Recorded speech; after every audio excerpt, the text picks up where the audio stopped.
importantes que nós temos, que na verdade envolve tudo que a gente estudou até agora, que é justamente água no solo.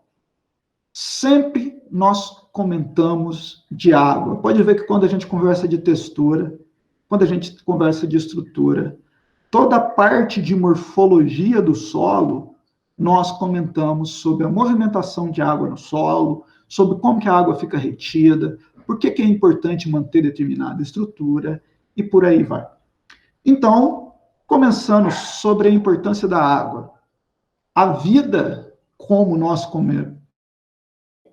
Então, importância da água, líquida e sólida, cobre 2/3 da crosta terrestre. Na forma gasosa, é constituinte da atmosfera, estando presente em toda parte. Disso, nós sabemos que 97% é salgada que está lá nos oceanos. Desses 3% de água doce, dentro desses 3, 77% está nos polos glaciares. 22% nos aquíferos, que às vezes a gente consegue acessar um pouco dessa água. 1% rios e lagos. Olha que interessante aqui, olha. 39% utilizado para eletricidade, 11% da indústria, 8% do doméstico e 42% para a agricultura. É muito importante a gente fazer um uso racional da água. Nós utilizamos de forma muito efetiva essa água. E a agricultura, nós precisamos ter a consciência de fazer manejos que busquem mais água de outras formas, sem ser por irrigação, e também para preservar essa água no sistema. Então, esses 42% da agricultura, por exemplo, em 2000, eu cheguei no Instituto em 2014, em 2013, quando eu estava lá no norte de Minas, em Montes Claros, foi uma grande seca. E nós quase que tivemos que interromper a irrigação de alguns projetos de Janaúba e Jaíba por causa do abastecimento doméstico. Então, sempre quando vai ter algum racionamento em termos de água, o primeiro a ser cortado, por questões óbvias, vai ser a agricultura. Vai priorizar o abastecimento doméstico. E olha o quanto que é baixo esse abastecimento doméstico, apenas 8%. É interessante, então, a gente ter em mente que a parte das ciências agrárias, ela utiliza e muito a água. E com isso, vocês já estudaram, desde lá do ensino fundamental, a água passa por um processo cíclico, que é o ciclo hidrológico, ou ainda o ciclo da água. O que nós temos aqui nesse ciclo hidrológico? Evaporação, forma-se as nuvens, por movimento de convecção, nós temos a circulação atmosférica. Quando há uma condensação dessas nuvens, a temperatura baixa, ocorre a chuva. Na chuva, nós temos diferentes caminhos para essa água. Nós temos a enxurrada, que nós tentamos de tudo quanto é forma evitá-la. Lembra lá da compactação, que diminui a infiltração? No processo de diminuir a infiltração, eu tenho muito o quê? Uma grande enxurrada. Essa enxurrada, eu perco essa água, é uma água perdida. Eu tenho que manter essa água, eu tenho que favorecer o quê? A infiltração dessa água. Quando ela infiltra no solo, relembrando, a água é rapidamente perdida, aquela que está nos macroporos, porque não tem força suficiente para segurar essa água, e nos microporos, essa água ela fica retida, favorecendo as nossas plantas. Quando a planta absorve, ela também vai transpirar. Então, nós temos a transpiração da planta e a evaporação dessa planta, que evapora quando não passa por meio de um ser vivo, de uma planta. Então, essa água infiltra e vai nos lagos, vai descer para os níveis freáticos e ir novamente para os oceanos, para o lago, e isso é cíclico. Nós temos que conhecer esse ciclo e ver aonde nós podemos interferir. Como, por exemplo, na enxurrada. Nós temos que fazer manejos que diminua a enxurrada. Eu quero que essa água infiltre no meu solo. Eu tenho que fazer manejo para essa água não ser facilmente perdida por evaporação. Então, todo esse processo cíclico altera definitivamente no nosso solo. Aqui é um processo cíclico macro. Quando a gente olha para a planta, nós temos todo esse processo também. Aqui, evaporação. Evaporação porque não passa na planta. Então, uma aguinha que estava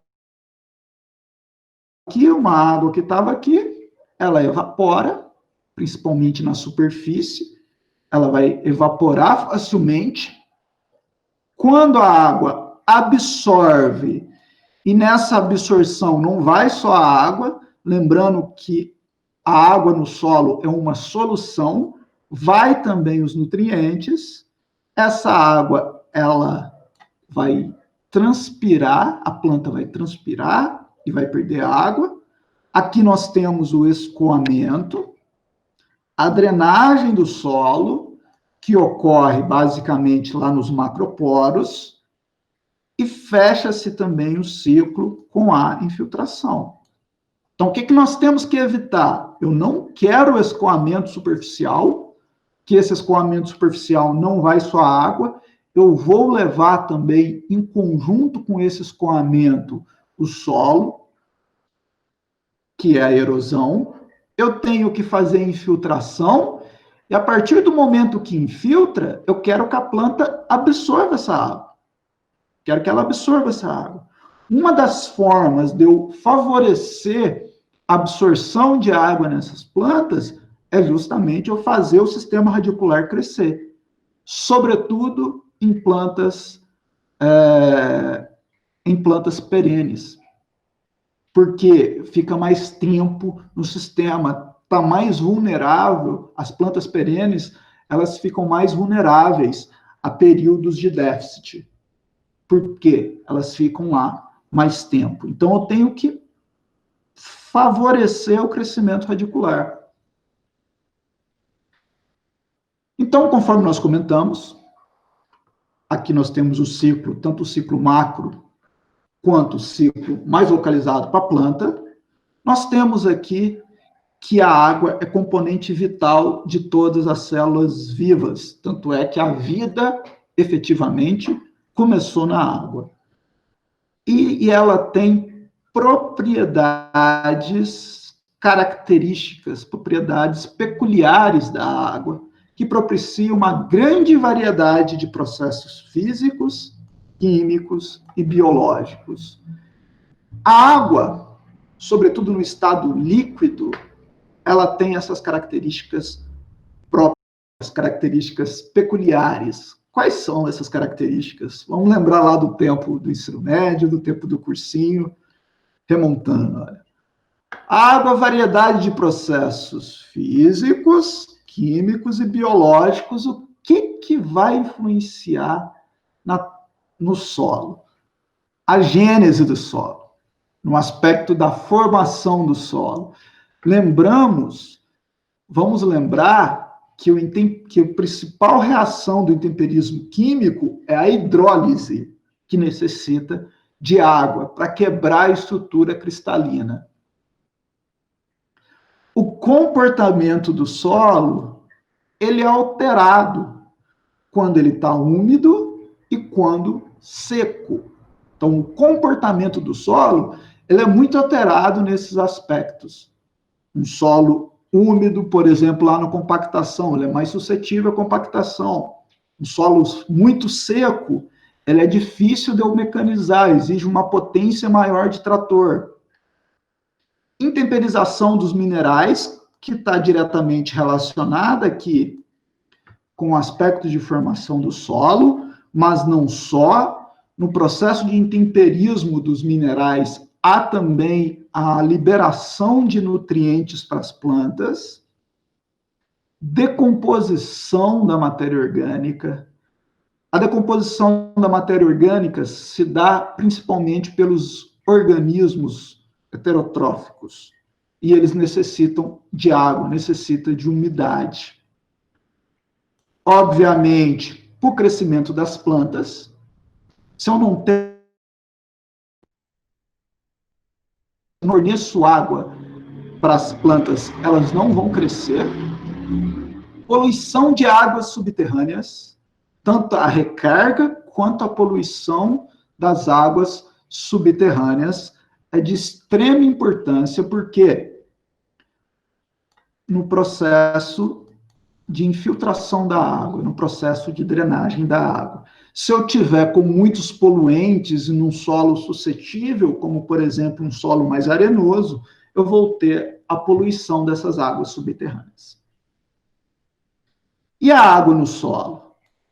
A associação estreita, essa associação íntima entre a água e as partículas vai alterar o comportamento de ambos.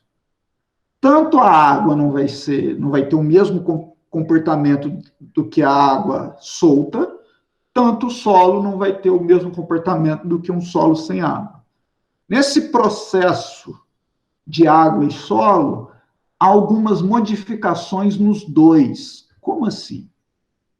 Por exemplo, nos argilominerais do tipo 2:1, se a gente lembrar lá, na montimorilonita, na esmequitita, tem por característica a expansão. Observem aqui essa imagem da montimorilonita. Olha o tanto que ela expande. Olha o volume que é alterado no solo quando ele está úmido. Porque naquelas camadas, aquelas layers dos filosilicatos, entre as camadas, entra água. Entrando água, quando entra água, incha, infla. Então, tem esse processo de expansão e contração que não é muito comum no Brasil, justamente porque no Brasil nós não temos muito argilominerais do tipo 2:1. Que predomina nos nossos solos, os nossos filosilicatos, é a caulinita. E a caulinita tem uma pequena modificação, inclusive a modificação da caulinita era ao contrário, quando molha, acomoda-se mais e nós temos uma modificação desse volume.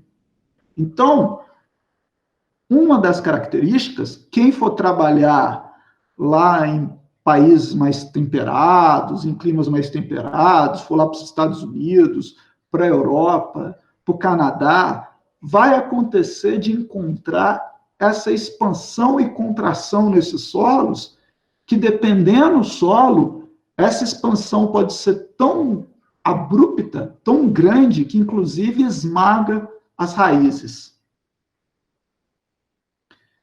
No processo de umedecimento e secagem, se a gente pegar lá o topo do solo, o topsoil ali, onde tem o horizonte A, esse processo que chove, umedece e logo seca, há uma modificação da estrutura.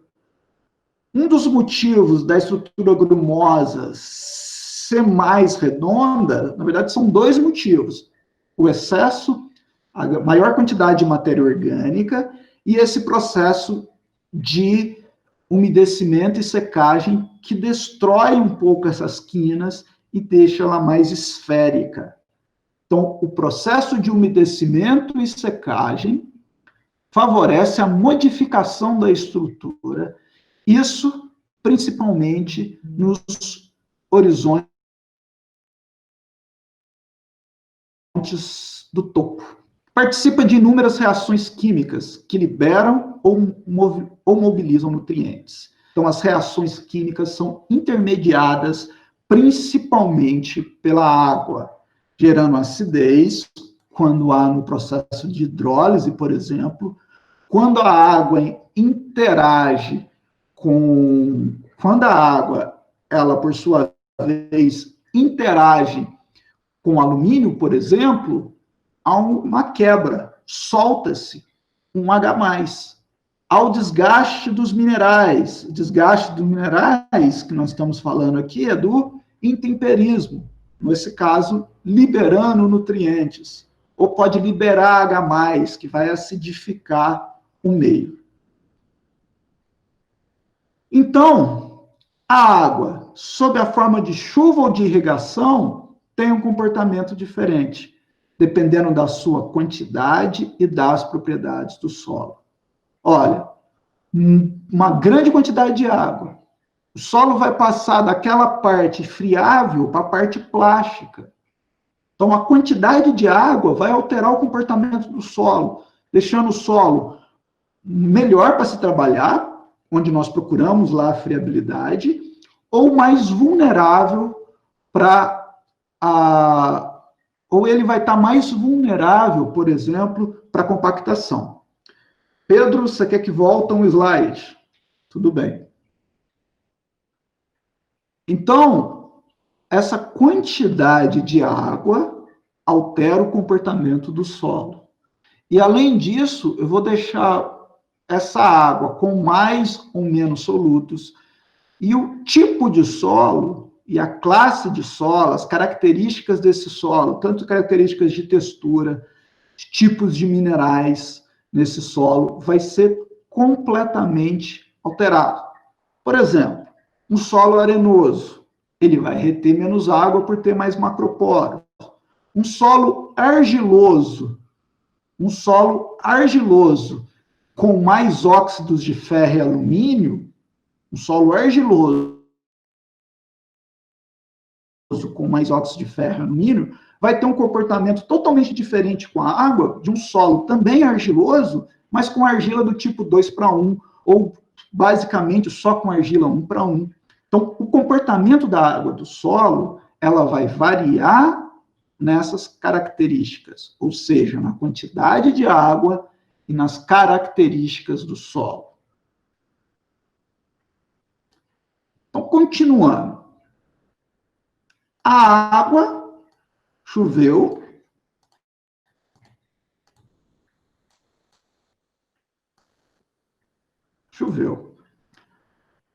A água, ela vai infiltrar, pelo menos parte dessa água, ela vai infiltrar.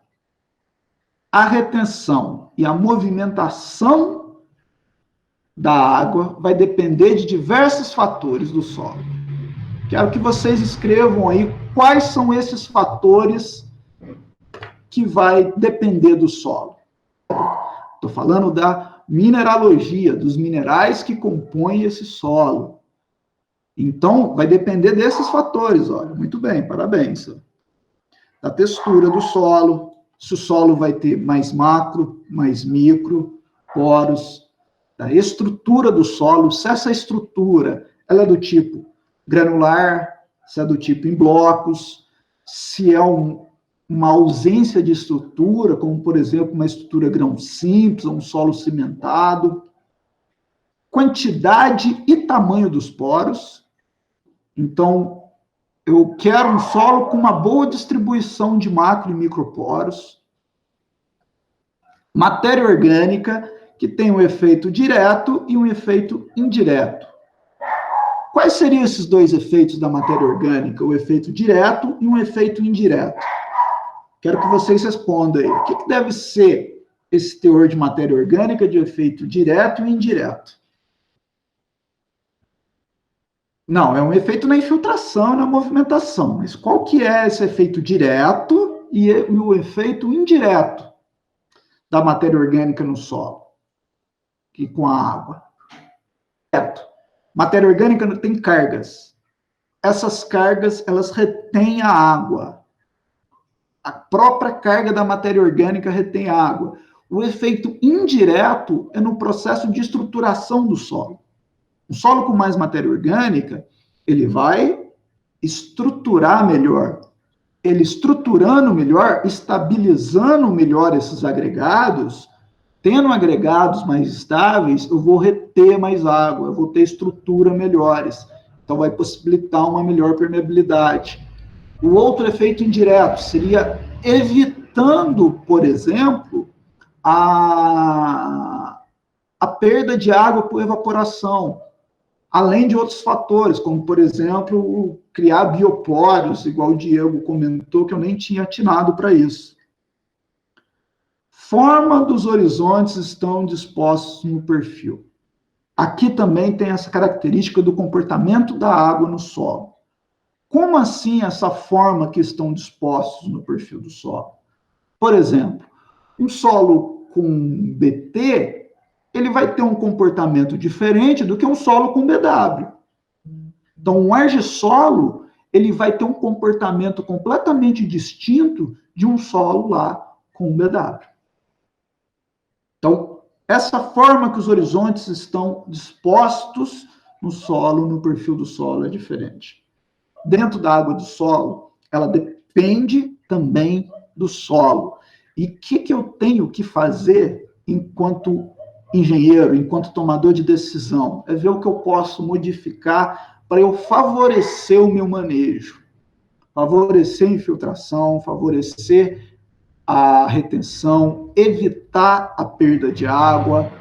Gosto sempre de lembrar, quando eu protejo o meu solo da compactação, eu estou guardando mais água. Quando eu faço um manejo mais ecológico, um manejo mais conservacionista, eu estou evitando que a água saia do sistema. Estruturas e propriedades associadas à água. Então, o comportamento da água é definido pelas características dela. Então, vamos lá. Composição da água. Um átomo de oxigênio e 2 átomos de hidrogênio. Novidade para vocês, né? Juntamente com o mercúrio, é um único líquido inorgânico. Olha que coisa impressionante. A água tem essa capacidade de estar no estado líquido que possibilita as diversas reações, justamente porque ela é polar. Então, embora a soma das cargas seja nula, ela tem esse formatinho, que eu vou ter aqui cargas negativas e aqui cargas positivas. Então, olha que interessante. A água tem esse comportamento polar que possibilita justamente esse ponto, um local mais negativo e outro mais positivo, o que possibilita a atração para cátions e ânions. Então, por isso que eu falei do efeito direto da matéria orgânica. Se a gente lembrar que os colóides orgânicos têm uma grande quantidade de cargas negativas, essas cargas negativas, elas seguram também moléculas de água. Então, os elementos que estão no meu solo, que são solúveis no meu solo, eles caminham rodeados por água. Um magnésio 2+, ele vai atrair as moléculas de água ao redor dele, porque ele tem carga. E a água, sendo polar, vai ser também atraída. Então, a polaridade, que eu acabei de falar, explica o motivo que as moléculas de água são atraídas tanto por íons eletricamente carregados, que isso é quase uma redundância, né? Íons são carregados por colóides do solo. Então, eu tenho aqui uma representação dos colóides, e a minha animação super bem feita. Nós temos o quê? O colóide, ele atrai a água justamente nessa polaridade. Se a água não fosse polar, ela não teria essas cargas sobrando, entre aspas, não é sobrando, tem nuvens de cargas ao redor desses polos. E aí há essa atração, o que, por sua vez, o que muitas vezes a vida. Sua pesquisa gerou o seguinte resultado. Tá. Meu celular está me ouvindo aqui, só um minutinho. Então, as moléculas de água ela é assimétrica e se orienta para ser retida nas cargas do solo. Então, aqui essa carga negativa, olha, juntou nessa carga positiva. As cargas elétricas do solo, mais cargas negativas, juntou nessa carga aqui positiva. Então, a polaridade das moléculas de água também provoca a dissolução dos sais. Por que isso ocorre? Porque os seus componentes, iônicos têm maior atração pelas moléculas de água do que um pelos outros. Então, por exemplo, olha, NaCl, Na+. Quando Na+ vê aqui a água, ele é mais atraído pela água. Então, há nesse aspecto uma dissolução. Então, isso explica também porque os sais vão estar solúveis, vai dissolver no solo. O que nós temos? Uma molécula de água com outra água, as ligações de hidrogênio, antigas pontes de hidrogênio, que é uma ligação de baixa energia. Então, há atração, no entanto, essa atração ela possibilita a comunicação com outros íons. Então, observe aqui a superfície da partícula do solo. Aqui há o que nós chamamos de adesão, porque está juntando água com solo. São partículas, são entidades distintas. Água com solo, adesão. E essa força de ligação é muito forte. E essa força de ligação é muito alta, é maior do que a de coesão. Por isso que até quando nós secamos o solo em estufa, um pouquinho de água fica justamente nas partículas de solo.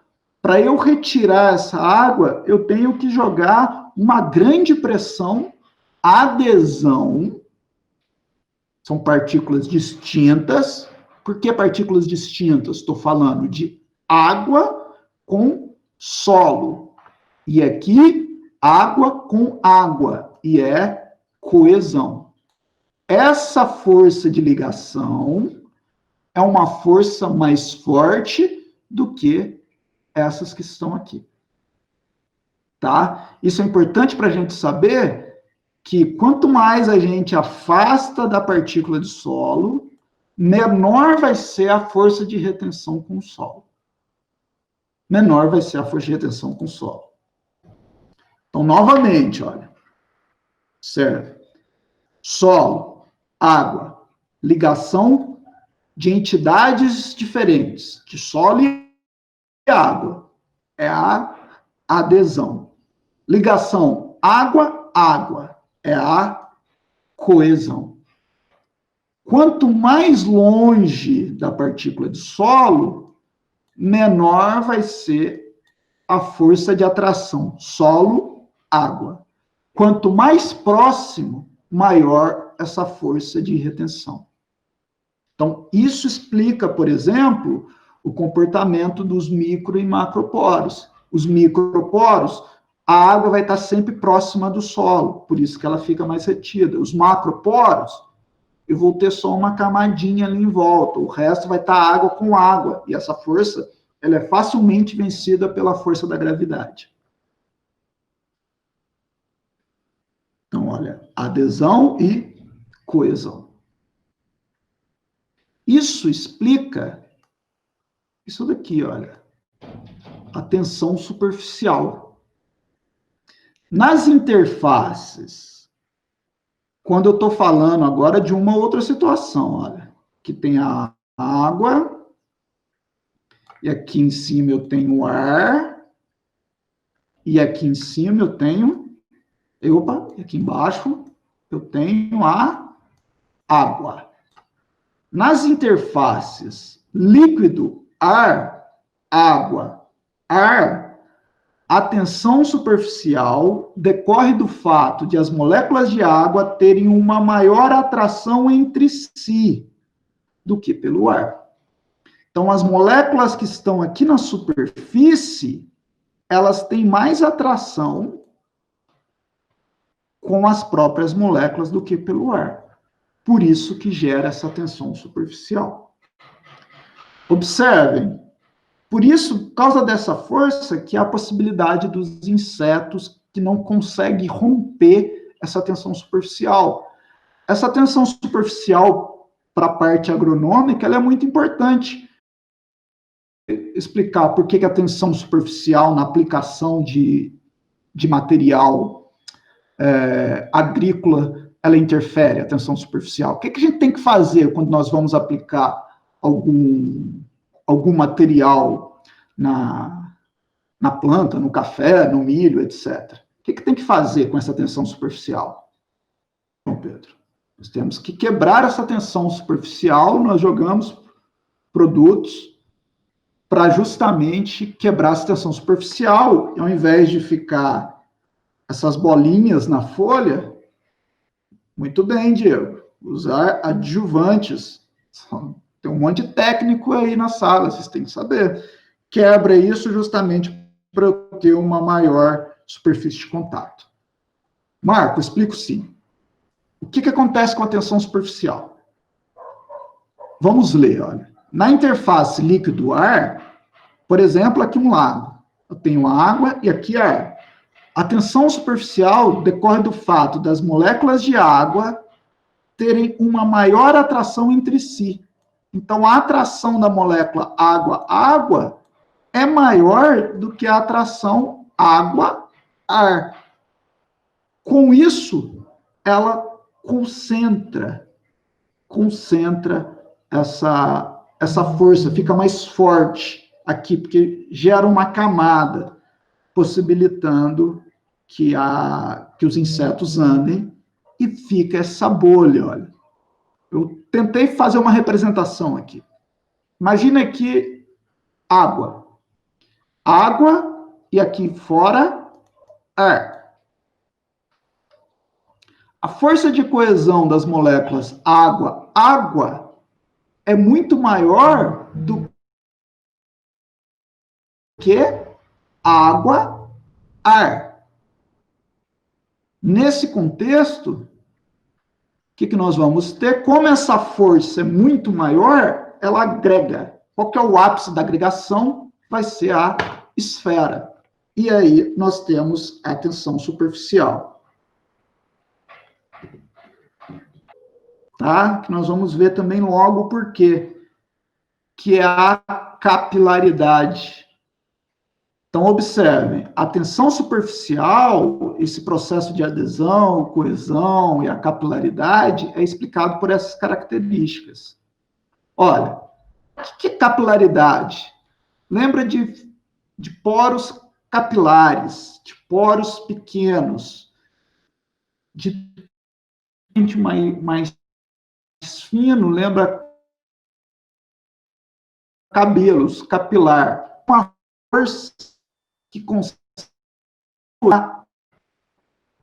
duas forças responsáveis pela capilaridade. A atração da água em direção a um sólido, que é a adesão ou a adsorção, e a tensão superficial em si, que gera o quê? Que é a força de molécula de água com a molécula de água.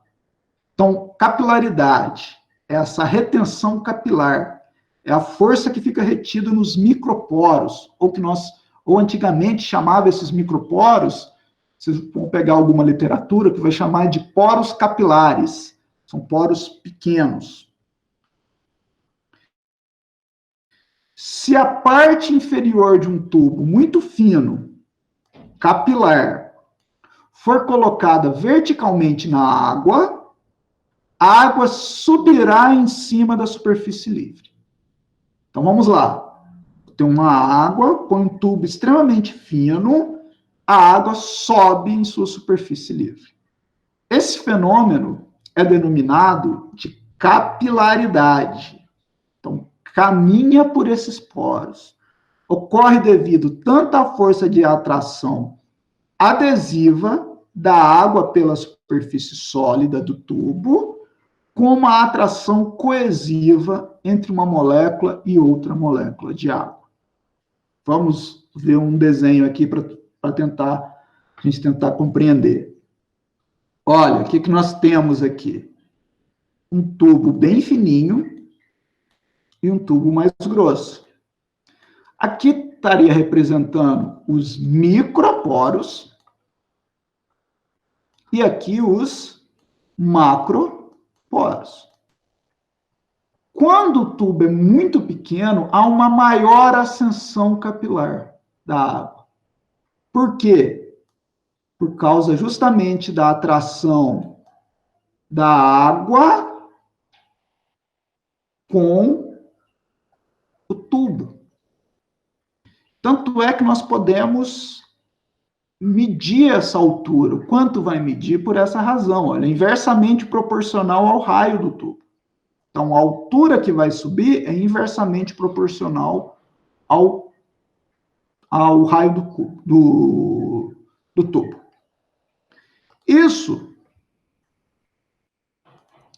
Isso também nós aplicamos justamente onde? No solo, olha, areia grossa e areia fina. Sobe mais na areia fina por quê? Porque justamente eu tenho mais microporos, mais poros pequenos, que assemelha com esses tubos mais finos. Então, poros pequenos, poros grandes. Há uma capilaridade, há uma movimentação natural da água com esses poros. Tudo bem? Dúvidas até aqui? Com isso, nós temos a movimentação da água no solo em diferentes classes. Observe aqui no solo arenoso o que acontece. O que nós temos nesse gráfico? A movimentação da capilaridade em centímetros e os dias. Observe no solo arenoso o que acontece. Logo que você joga água, ele espalha até determinada altura, até determinado espaço, e depois continua nessa mesmo espaço. A água não movimenta muito. Olha no solo mais argiloso. A água demora mais para movimentar, mas ela movimenta mais. Então, é isso que ocorre. Olha. Por exemplo, nos solos arenosos, a abundância de poros capilares, de tamanho médio a grande, permite um aumento inicial da ascensão capilar, mas limita a altura final. Então, rapidamente a água movimenta, mas ela para justamente naquele local. Por outro lado, no solo argiloso, a ascensão capilar é lenta, mas, com o tempo, geralmente excede a de solos arenosos. Porque a movimentação vai da comunicação dos... nem sei o que eu fiz aqui. Que legal. A movimentação vai justamente para esses... vai justamente nesses microporos. Então, nós temos aqui, olha, a água movimentando por poros capilares, tanto subindo quanto na horizontal. Quem já foi tomar banho e quando você deixa a toalha, quando você deixa algum pano no chão, o que acontece com a água? A água, ela movimenta por capilaridade. Ok? Dúvidas sobre essa aula?